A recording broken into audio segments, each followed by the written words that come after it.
It's Coach Cal, and I'm here to present to you the Flexingtons, presented by Richie Lanza. Go Big Blue!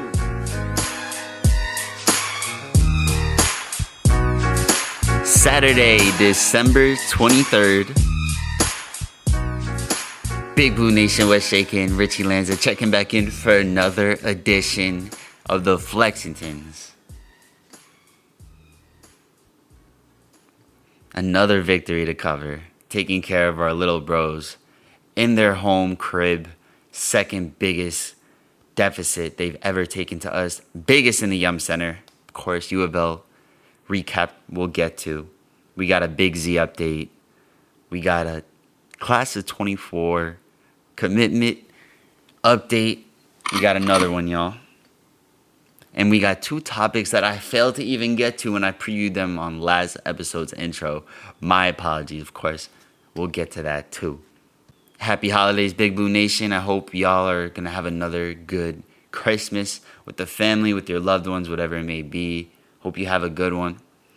And let's get into another fun victory recap. So back-to-back ACC victories. Obviously, the UNC one has a lot more depth and actually importance.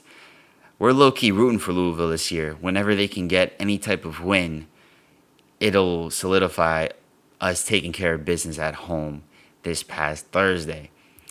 I didn't get to watch the game in depth live. Was working, of course, glued to the TV as much as possible. It's funny, I have a coworker from Louisville, actually. She is a Wildcat fan, though. She's a real one. She's a good one. And me and her just updating each other with the score every time, like we would walk past each other. It's so funny.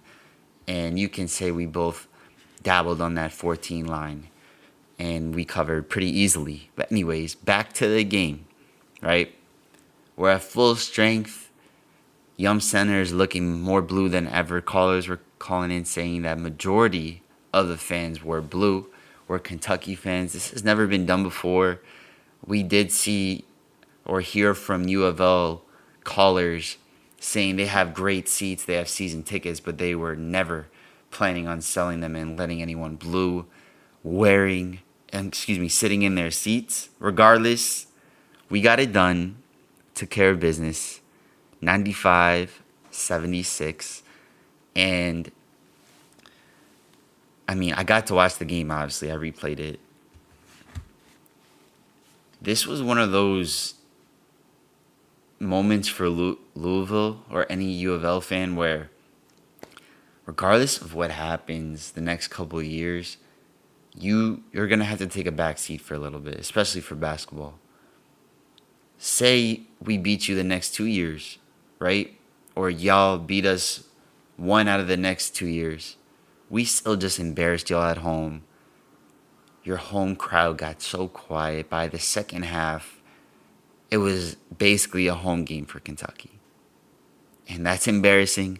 Those pictures of that stadium being blue will be documented forever because who knows if we'll ever have this type of game again. You know, the week coming up into this game, a lot of chatter and rumors were going out that KP wasn't even going to be the coach for this game. He was going to be let go. Still hasn't been let go. U of L's AD has already said they plan on having KP as the coach going into the new year. Obviously, that can mean several different things, but we do know that they're still going to ride with KP. Originally, we thought after this most recent win that they got, their fifth win would be their last for this season. The ACC is no slouch of a conference. However, Notre Dame this year is actually looking worse than Louisville, if possible. I do think they have a home and away with them. I'm not guaranteeing 2 victories, but Louisville has a chance to get another win this year. I'm not going to check their schedule. Hopefully that game's earlier in the year, and we want to see them win. I mean, what do you think? I don't think KP can be here as fast as next year if he were to be let go, but that's just me. Maybe I'm wrong. I want Louisville to win as many games as possible for our non-conference schedule to help us as much as possible come seeding, come Selection Sunday. Gonzaga's looking weak. it's going to be another off-conference game that doesn't really mean much for us. Miami needs to go on a run. But at the moment, yeah, we're top 10, but we're projected a 4-5 seed. I always say, if you're new to the show, I really don't care about bracketology until March, literally, until SEC conference play, because there's just so much parity and randomness to what can go down within 100 D1 basketball teams. Obviously, only 64, 68 make the bracket, but I'm not worried about this seeding right now. I know I just kind of sounded like I am rooting for Louisville low-key. It may be the difference of us getting the edge if Louisville has a few wins under their belt, if Gonzaga turns it around and starts to win out. They should win their conference, but I don't know how much importance that will really have for us come Selection Sunday. Basically, the SEC is looking weak right now. Only 2 teams are currently ranked when originally preseason experts were saying they can see as much as 7 or 8 SEC teams represented in the bracket. Right now, definitely not trending that way. There's still plenty of time to turn it around. There are some good teams that are slept on that aren't ranked that have potential. The Gators just beat Michigan in double OT. So that's one of our first SEC games coming up. I'll be there. No game in the SEC is an automatic win. I don't care who it is. We've seen years where Vanderbilt was a joke and they still played us. I do think they beat us 2 years ago with Oscar, if I remember correctly, when, Vegas had us blowing the doors off them. SEC is not what we thought it would be, but I'm still not taking it lightly. We have to tread lightly when we go into these games. Don't go in with a big head. Just do what we do best and score buckets. I mean, as far as this UFL recap, we just can't play perimeter defense. I understand Sky Clark is a talented player. They had a few guards that had no problem getting around our defense in the perimeter. I only think the way we can turn this around is if we just shoot even more threes than what we're doing. I'm not saying that we need to constantly be conscious of, okay, let's try to get a 3. It's more so, let's shoot a little earlier in the shot clock. Let's keep pushing the ball. And whoever has the hot hand, just keep feeding them.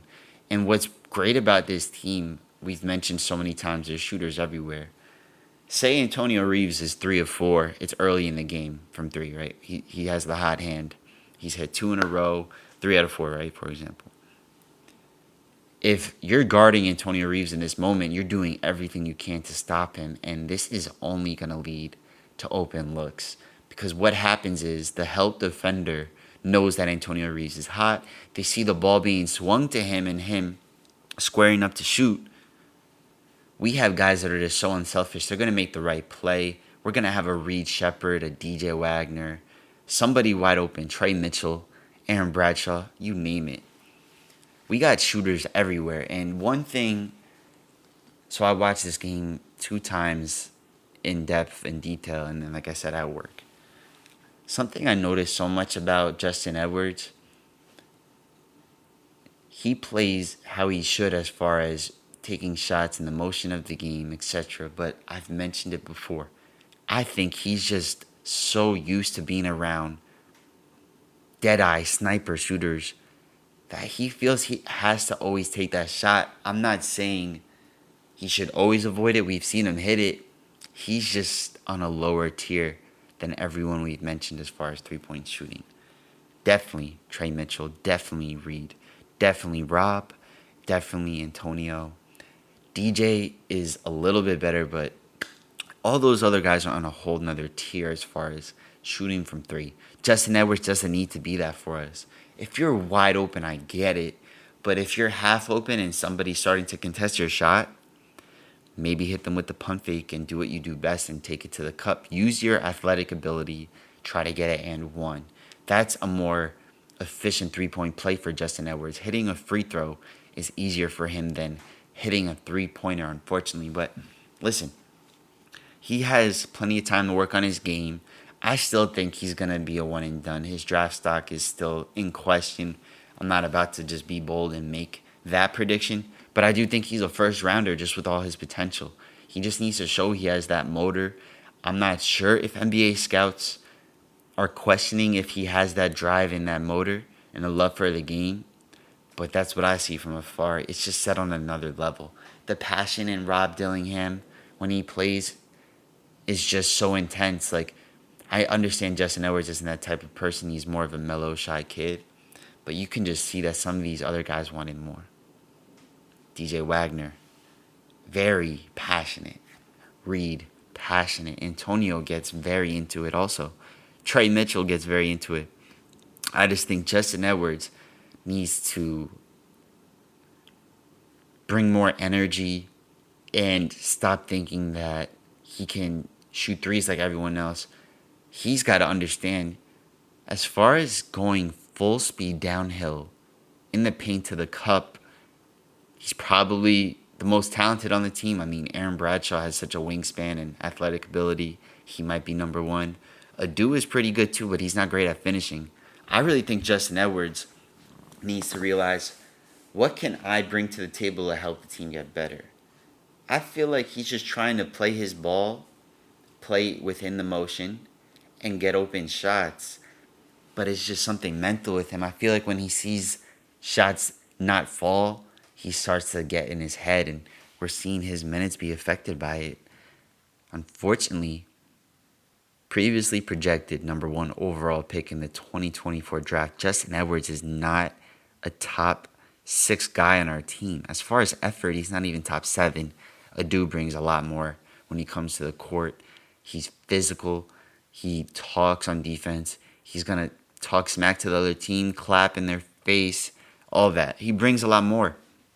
And we're seeing his minutes just dwindle and his draft stock just dwindle. Justin Edwards finished with 23 minutes. He's had games with lower, but this is a guy that should be on the floor pretty much at all times, or at least that's what we thought. And it's unfortunate to see it go left for him. But he finished with 13, 7, 1 assist, 2 steals, plus 14. Not a terrible game. It's just more so we have such high expectations for this young man. We need to see more from him, right? Antonio led the pack with 30 points. 4 for 5 from 3. Trey was 4 for 7. Reed was 2 for 3. Everybody else hit at least 1 or none. I mean, we're just lighting it up from all over. I mean, in transition, we're so dangerous. We're seeing guys like Reed Shepherd with such a high IQ getting the steal, having a one-on-one transition play and pulling up from 3, knowing that Trey Mitchell is crashing the board. If he misses it, Trey Mitchell has the mismatch in height and athletic ability and rebounding ability, you name it. No need, though. Reed knocked down that 3 in that sequence. It was just a great game. I mean, we really embarrassed Louisville. If Louisville has any audacity to say anything negative about our team, we just know they're sad, upset, negative individuals, because this team just really beat the brakes off them. We could have done way worse. We put in our bench, our walk-ons, pretty early. I think Cal was conscious of Kenny's job situation, and he wanted no part of embarrassing them so bad that they had no choice to fire Kenny. And Cal's a real one for that. And he's also a real one for covering that 14-point spread as well. But to finish up on U of L, I mean, my final thoughts, I'm not going to go more on our team. You know, I've pretty much spoken on what's important. Justin needs to step it up. Trey had a great game, 18, 12, 4 for 7 from 3. Our guys, we just have everything right now. I haven't even talked about Aaron Bradshaw. He only had 2 points, but he's just a huge presence defensively, where we know he has an offensive side to his game. Him having a quiet game like this, it's not a big deal, right? When 2 of your starters in DJ Wagner and Aaron Bradshaw finish with 4 points combined, and you drop 95 and win by 19, I mean, we should have put up 110 points, right? At least. Maybe 115.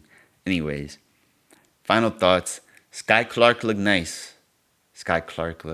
I'm not saying I wish he didn't decommit, because I do feel like this roster is a lot more dangerous offensively without Sky Clark and having Rob instead. We don't even know if we would have ended up with DJ, by the way. We probably would have. We definitely would have had Reed at least. But Sky Clark is a more fundamental, orthodox point guard who dribbles a lot, sets the offense, sets up his team, and is just a gamer. He's definitely going to be an NBA player. If not, maybe like in the G League, trying to make it to a roster. It all depends about opportunity and roster situation. I see Sky Clark as a future NBA guard. I do think he'll be a one and done. I don't see him wanting to run it back with this team, regardless of what's different between now and next year. I haven't checked his name, though, on mock draft, so who knows? Hypothetically, maybe he'll transfer somewhere. Sky Clark, though, I'm impressed. Louisville, as bad as they were, I did see positive in some of their players, as more specifically their guards. But their defense was atrocious, man. I mean, compared to us, we look like a defensive team compared to them, even though we couldn't guard them so good either. Another great victory. U of loss takes another loss. And after that football loss, this has just been a rough year for Louisville. I mean, it's been a rough 8 years. But just specifically, it's just been rough for them. I can't even talk, yo.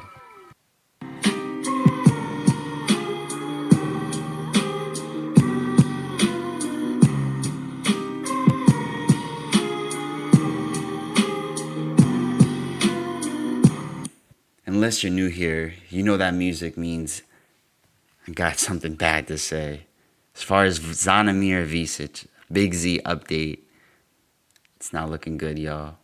As much as he wants to be a part of this team, I just feel like everything is going against him right now. The NCAA transfers office is closed till January 2nd. Time is just not with us right now. It's as if somebody somewhere is trying to stop this from happening. Big Z has been transparent with the fans. Made it clear he wants to be here. His family and his team worked hard to get him here.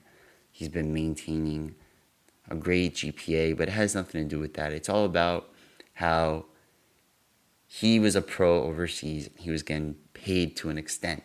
It just makes no sense to me how a league like Overtime Elite can be in existence for a year. They're semi-pros, quote-unquote, getting paid, and NIL is already established in a thing.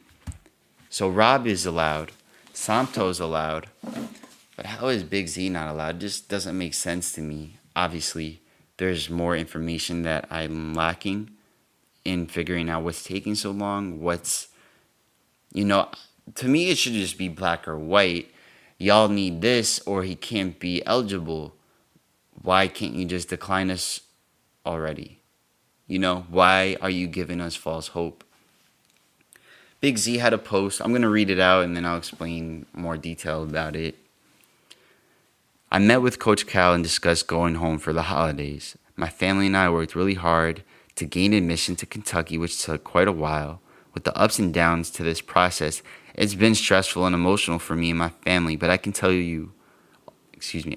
the BBN that I've done everything I can. I've obtained a 3.25 GPA. I love this school. I love my teammates and going against each other and great players every day in practice. I love being coached and challenged, and I'm hoping to hear that I can play soon.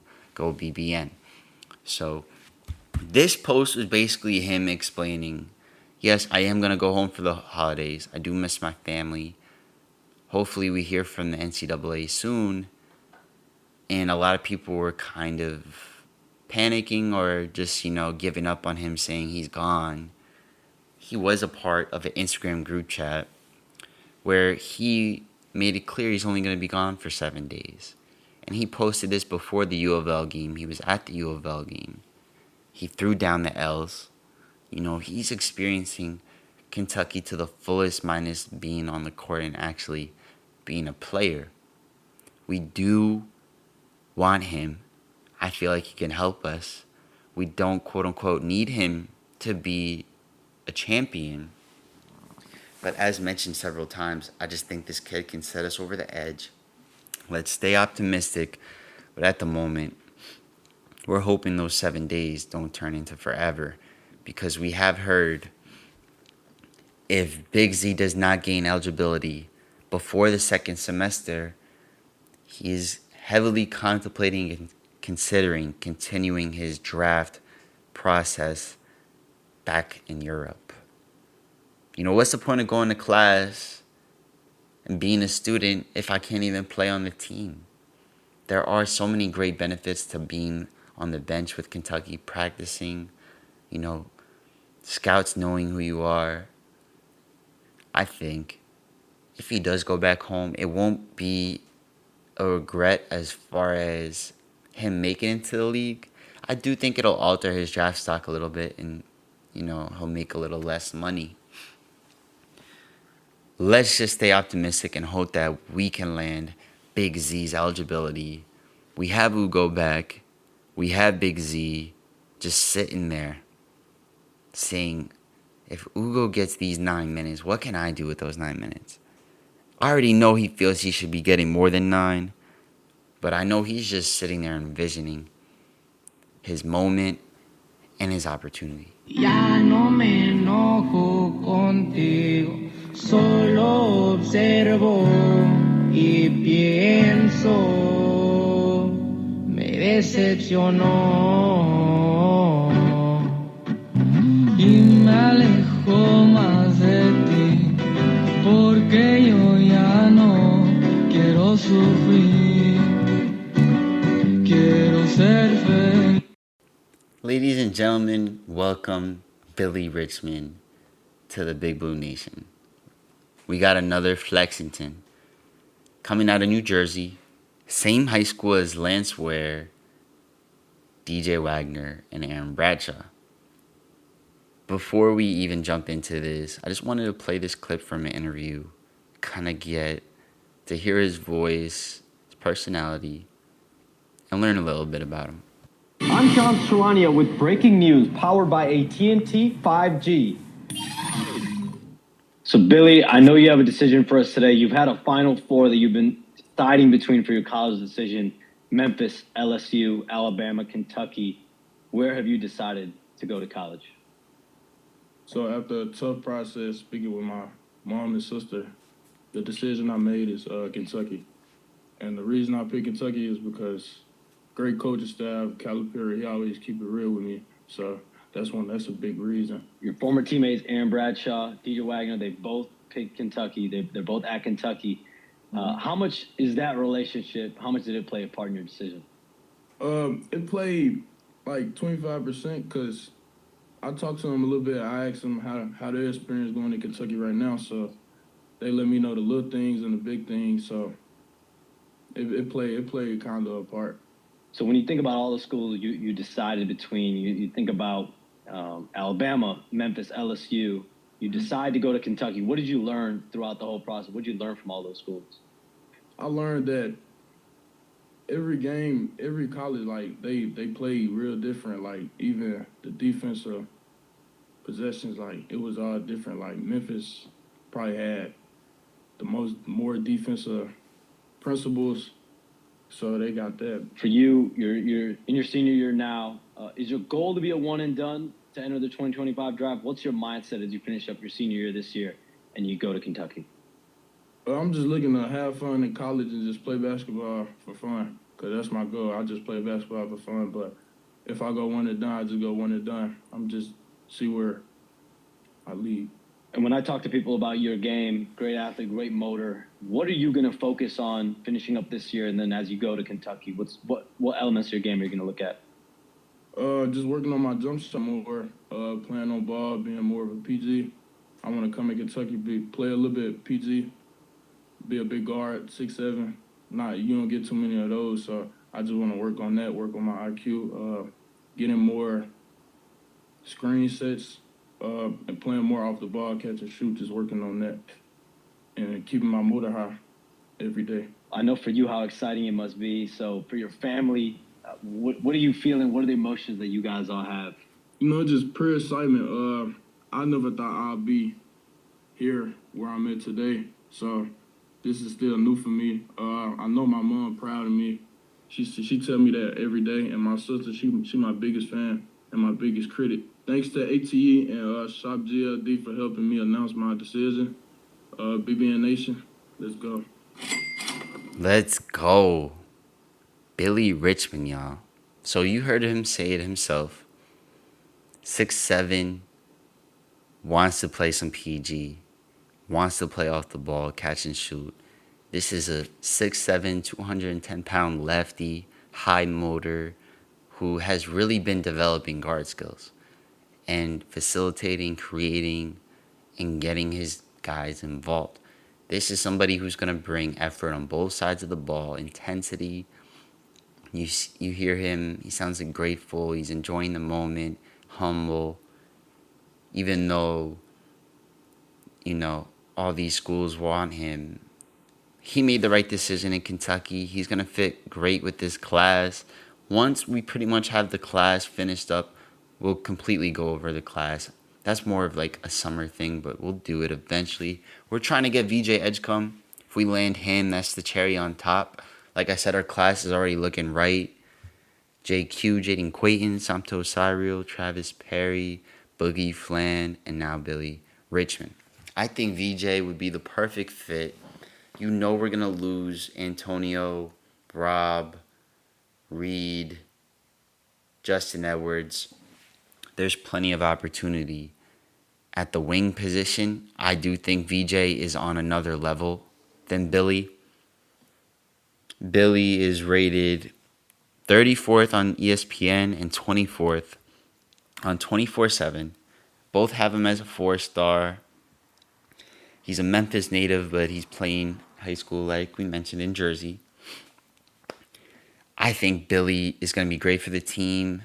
He looks like somebody who really has a lot of heart, and just from looking at his highlights, he kind of looks like a project, but he's young. He's 17. We'll see what we can do with him, and we'll cover more on his high school career as he enters UK.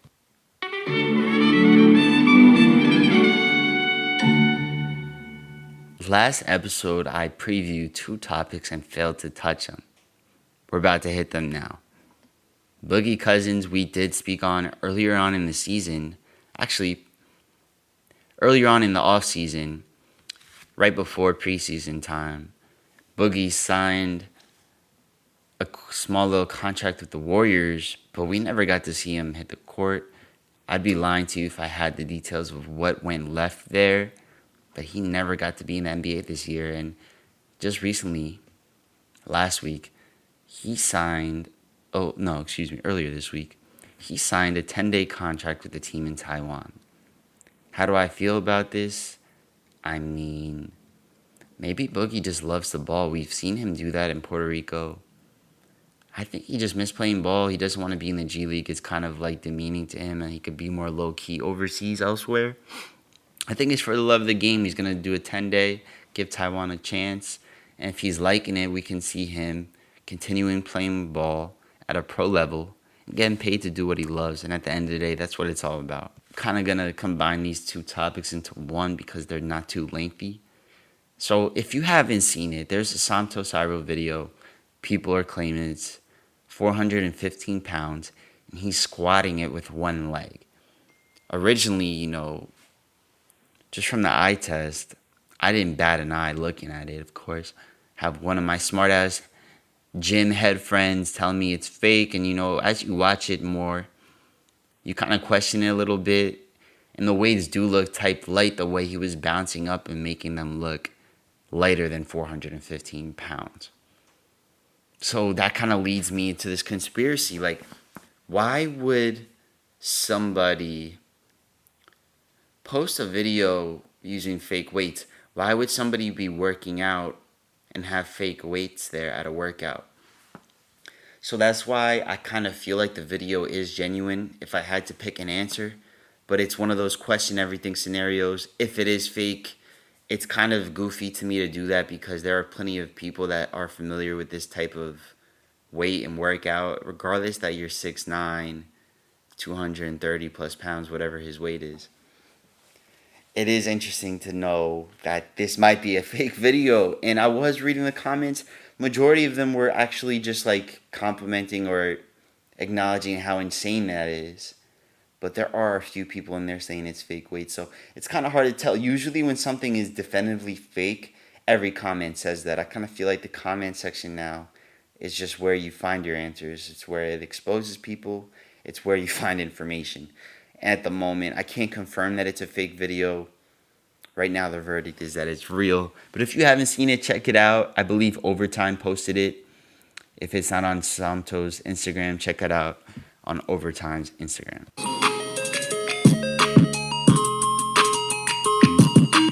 So shout outs to Shaedon Sharpe. I know a lot of people feel some type of way when he's spoken about. He's currently thriving in the NBA, one of the top scorers on his team, and we didn't even get to see him see the court. But I'm not speaking on him because of that. I just have that little caveat. I mess with Shea heavy. I think it was more of an in-house mentor team situation where they didn't want him to play.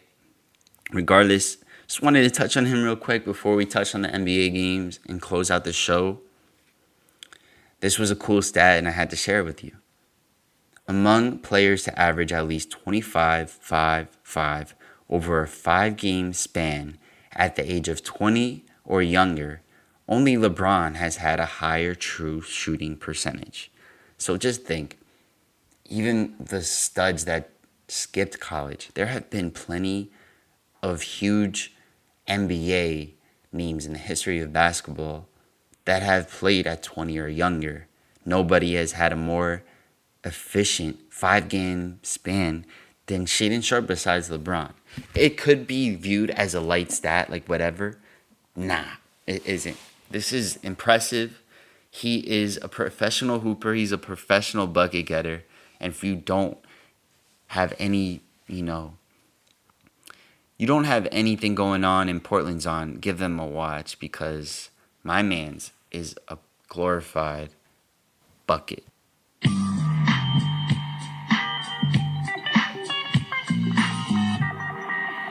2 days away from Christmas basketball, and I'm here for it. Pretty much every game has at least one cat that will be involved.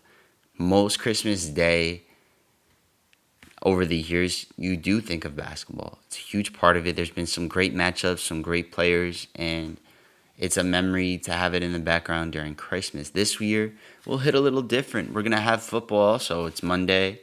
We're going to have 3 games. I'm here for it. Inject this into my veins. I'm looking forward to having not only Kentucky players, showcasing their talents in basketball, but also enjoying fantasy football playoffs while eating good with family, with loved ones, with friends. It's going to be dope. Going in chronological order, first game at 2:30. I like how they started later this year. They don't want to compete with football at 1 o'clock. Strategic. At 2:30, Denver's hosting the Warriors. Jamal Murray versus Steph Curry. What else more do I need to say? As far as my prediction goes, I got Denver taking care of business. Next. Is this in chronological order? Wow, I was wrong. Tell me why they got the 2:30 game above the 8 o'clock game, above the 12 o'clock game. So I was wrong. They decided they are going to have that noon game. My fault, y'all. Anyways, the first game of the day will be the Knicks hosting the Bucks. Got Quickly, Randall hosting the Bucks. I do think the Bucks should win, but I'm going to take the Knicks, that home court, Christmas energy. Let's see them take care of business. I'm going to take the Knicks, and then I'm going to take the Nuggets afterwards. So The game after the Nuggets at 5 o'clock, I won't mess up again. We got Boston at Lakers. Classic, historical matchup. Should be a good one. Assuming LeBron plays, I'm taking the Lakers, baby. AD has been playing great.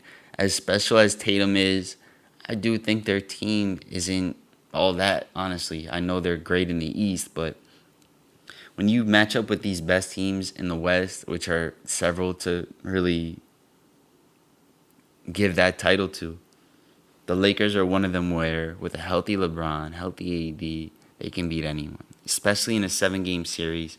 I'm taking the Lakers in this one. Maybe I'm a little biased because I hate Boston. Anyways, moving on, carrying it on. 8 o'clock, my Miami Heat are hosting the Philadelphia 76ers. Philly have a 3-game lead on the Heat in the East. Maxey has been playing amazing. We got Maxey versus Hero and Bam. It's going to be a fun matchup. It's going to be a tough one. I'd look like a homer just taking the Heat, but we do have home court, and I am going to take the Heat because we need to show Philly that we're real, and I feel like us being behind them is going to make us more hungry as far as our record and our standings in the East. I got the Heat taking care of business. And then last, the late game, West Coast game, Phoenix hosting Dallas. Booker versus Luka to finish the night. I mean, great matchups across the board. This should be a fun one. I do have the Suns this time. I don't know if Kyrie's playing. He hasn't been playing. Maybe he's been sitting out and resting for this game. Regardless, even if Kyrie does play, I do think Kevin Durant gives the Suns the edge. I understand Bradley Beal is out. He's injured. Does not matter to me. Kevin Durant, Devin Booker. Book that as a victory. Maybe we'll throw like $25 on Christmas on a 5-point lay, all money lines, on all these teams I picked. And if you want to run this ticket with me, I'm not an expert, just for fun. Got Knicks money line, Nuggets money line, Lakers money line, Heat money line, and Suns money line. And what's actually weird, and I just noticed as I'm saying it, all of these are home team victories. Very unlikely that happens, but like I said, throw a couple dollars, doesn't have to be a lot. 5 legs should ensue a decent payout. Thank you so much for stopping by for another episode of the show. Hope you have a great Christmas. Gonna be taking some time off. Our next game is Friday, December 29th. We'll definitely record one episode prior. Hope you enjoy the holiday with your loved ones. Richie Lanza checking out. Hope y'all have a great holiday. Let's go, Cats.